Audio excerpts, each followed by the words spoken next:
കേരളം ഒരു സുപ്രഭാതത്തിൽ വന്നപ്പോൾ കേട്ടത് മന്ത്രി അപ്പൂപ്പന്റെ ആ ചോദ്യമാണ്.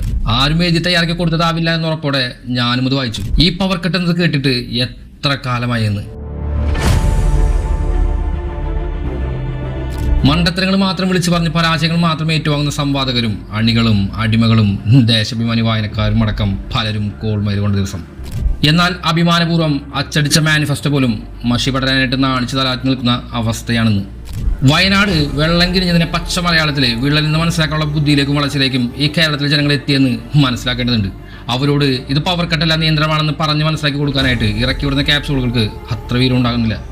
LDF പോലും എല്ലാം ശരിയാകുമെന്ന വാചകത്തോട് അന്നേ കൂറുപുലർത്തി നമ്മുടെ സർക്കാരിന് ചിന്ത വളർത്തിയെടുത്തുകൊണ്ട് ജനങ്ങളുടെ വിഷയങ്ങൾ ഇടപെട്ട് അവരുടെ ആവശ്യങ്ങൾ നടപ്പിലാക്കി കൊടുത്ത് നേരിൻ്റെ ഭരണമായിരുന്നെങ്കിൽ ജനങ്ങളുടെ സ്വന്തം നാടിന് വേണ്ടിയിട്ട് ഇത്തരം ട്രിപ്പ് തന്ത്രങ്ങളെയും നിയന്ത്രണത്തെയൊക്കെ സഹകരണബോധത്തോടെ ജനം സ്വീകരിച്ചേനെ.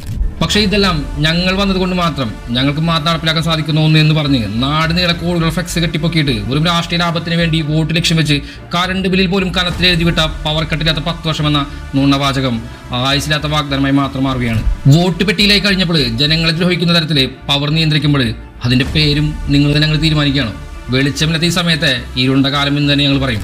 ഒരു പ്രൈവറ്റ് സ്ഥാപനം പോലെ സേവനം നടത്തിയ KCBയും വിളിച്ചാൽ ഫോൺ എടുത്താൽ ജാതിയും തരം തിരിച്ച് സംസാരിക്കുന്ന ഏമാന്മാരും ദിവസമൊന്ന് മാറിയാൽ ഫ്യൂസ് വരുന്ന കാറ്റടിച്ചാൽ മഴ ചാറിയാൽ ഒന്നില വീണാൽ പോലും കറണ്ട് ഫെയിലാവുന്ന കൂടെ ഈ സിസ്റ്റത്തെ മോണോപ്പൊളിയെ നിയന്ത്രിച്ച LDF സർക്കാരിനോട് എന്തനുഗമയാണ് ഞങ്ങൾ കാണിക്കുന്നത്. ഞങ്ങൾ തരുന്ന പണത്തിന് ഞങ്ങൾക്ക് കറണ്ട് ലഭിക്കണം.